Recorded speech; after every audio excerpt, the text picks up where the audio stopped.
Hey up everyone, I'm back again. So my Z3 Compact came through the mail the other day, and I was quite excited because I was a big fan of the original Z1 Compact, and I just wanted to see how Sony had improved upon the next iteration. Quite strange that they didn't go with Z2 Compact or something like that, but hey ho. With the device you're actually getting quite flagship specs, same as the Z3, which includes 20.7 megapixel camera, as well as a 2.5 gigahertz quad-core processor, Snapdragon 801. You're also getting bigger screen, 4.6 inches, which I think it's just still 720p, which is at 319 ppi.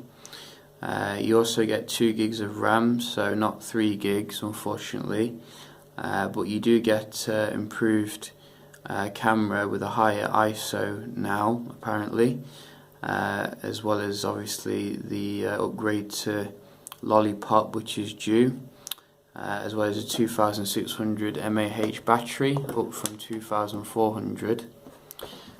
So I'm not going to blab on too much in this video, just going to get to opening it and see what it's all about.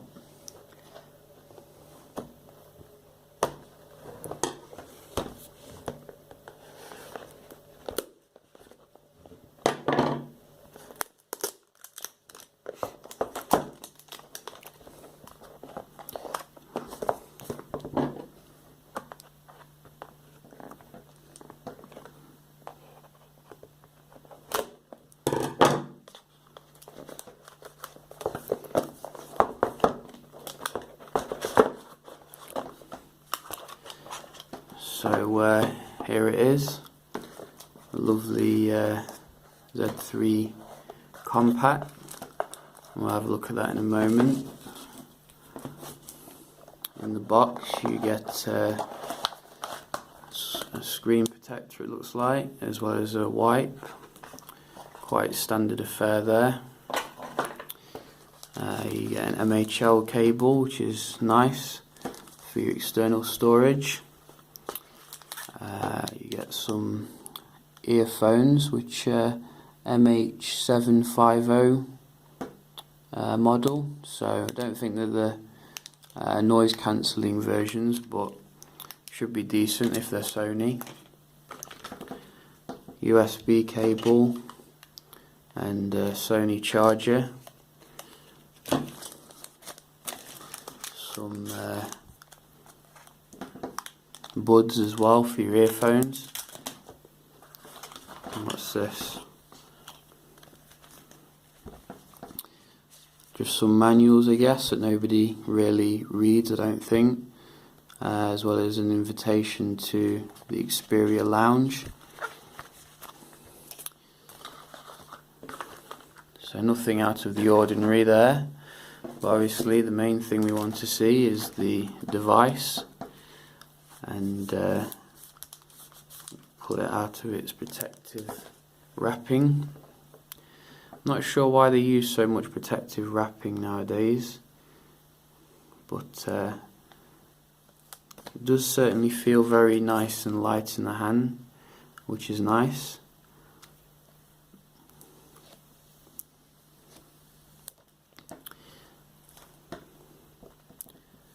And feels quite solid as well.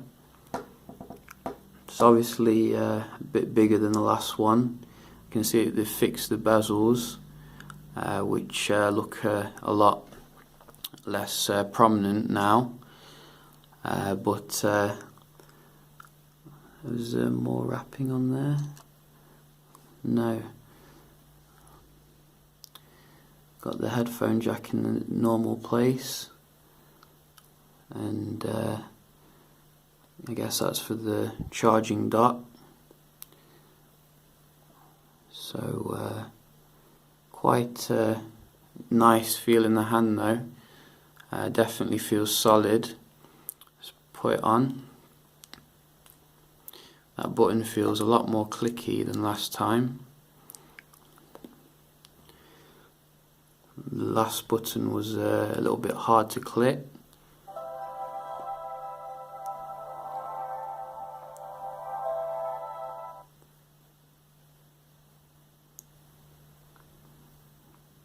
Wow, that was a quick boot up. Didn't even finish off its intro. So let's get it set up. So where am I? Are we looking for English UK? Are we on here? Oh, there it's at the top.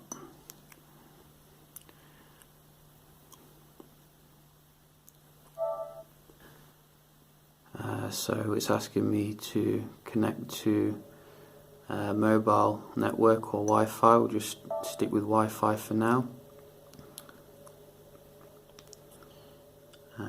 Change date and time. Forget that. Go for my Wi-Fi. So just type the password in.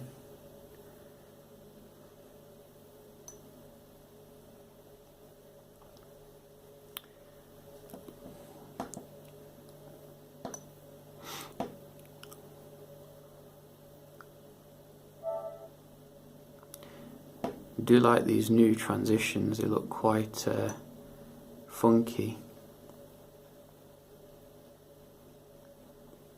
Oh, there's one thing I want to do before I do anything.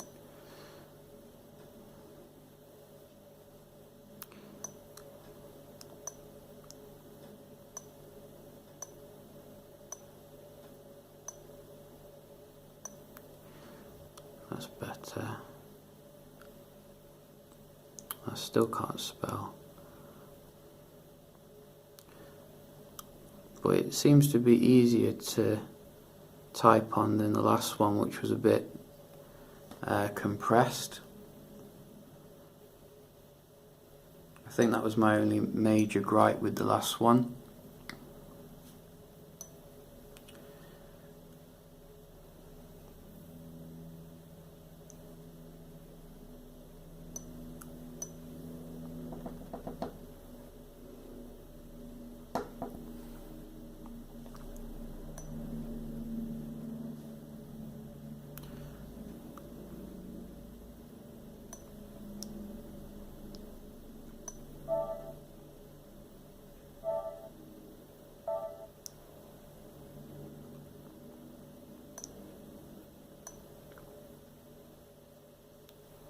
And we're up and operational. So that didn't take too long. And I'm certainly liking this bigger screen. It certainly makes for a nicer experience. But the footprint of the device doesn't feel much bigger. So they've kept it compact still, which is nice.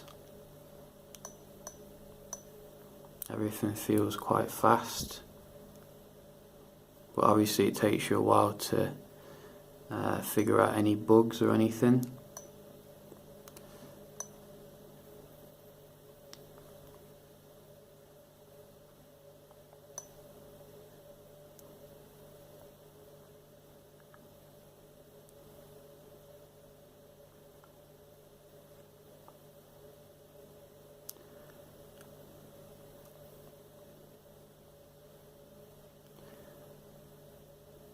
So very responsive.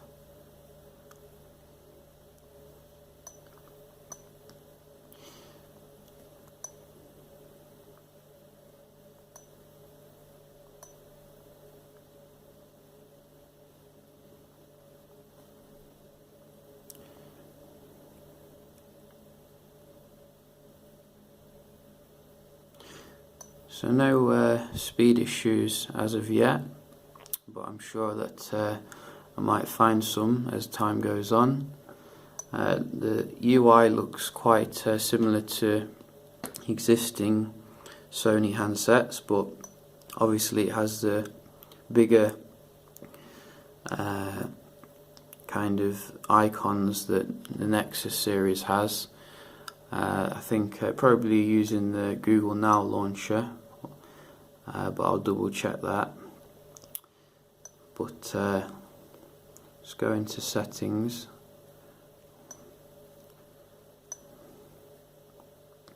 You got your typical Sony overlay here, which personally I'm not too fussed about, but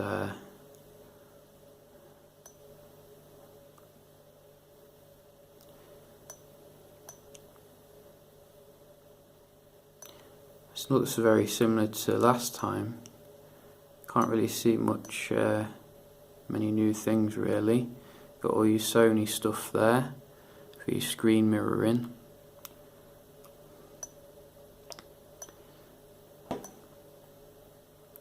See how bright it gets. Wow, it gets very bright.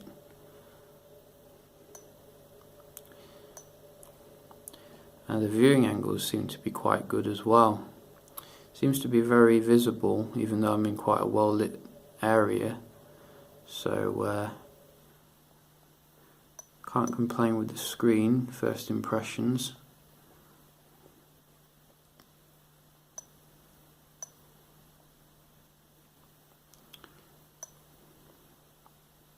Looks like they've got some new wallpapers there, which they were desperately needing. Let's have a black one.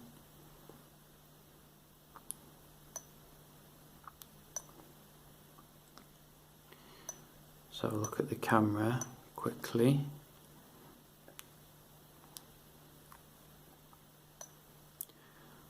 So I'm guessing that it'll be quite similar. What we got? Pen.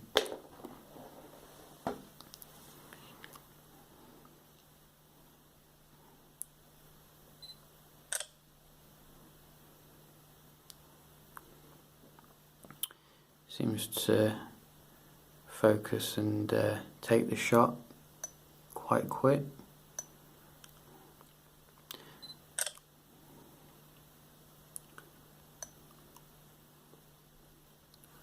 What's this? AR fun.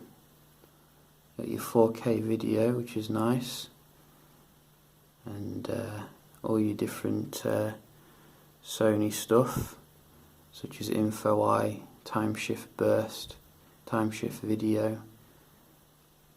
Lots of stuff to do different effects.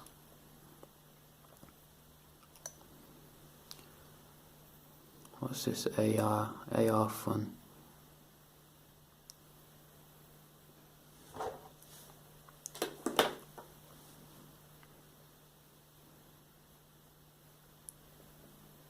It's supposed to be doing something.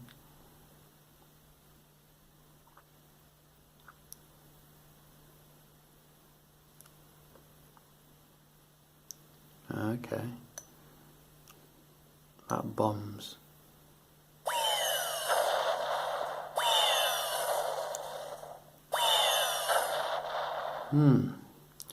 Useful. You set your table on fire. That's cool.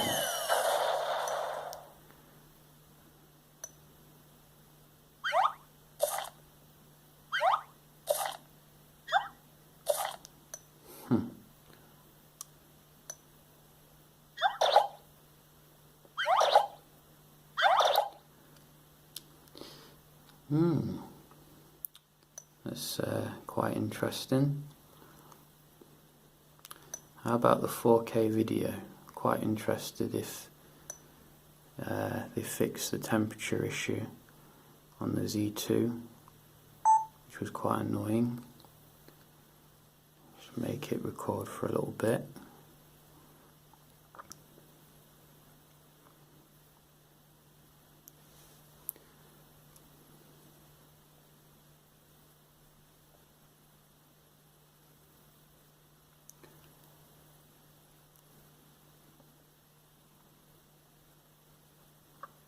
Can't feel any heat as of yet. Seems to be quite cool still.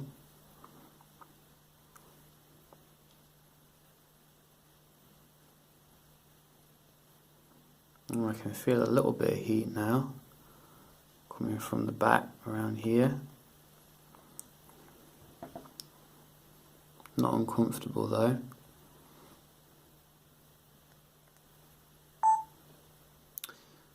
So hopefully with prolonged 4K it won't heat up anymore. But the buttons at the top feel a lot more clicky now, which is good. That was a bit of a complaint with the last one, that they weren't very clickable. But these ones do seem to be a little more responsive, which is nice. So first camera impression, I'm quite enjoying it, and I'll certainly be enjoying seeing what else it has to offer. But overall, it looks like Sony has definitely improved upon the last version of it. You can see that the notification shade looks a bit different actually, looking at it a bit closer now. The colours look a bit more brighter. It seems to be updating itself now, so I'm just going to leave it to do that. How about lock screen? The lock screen looks roughly the same. So yeah, very nice first impressions of this. And you know, it's if you're looking for a smaller device, one which is very easy to put away, I don't think you're going to find a higher end device at the moment.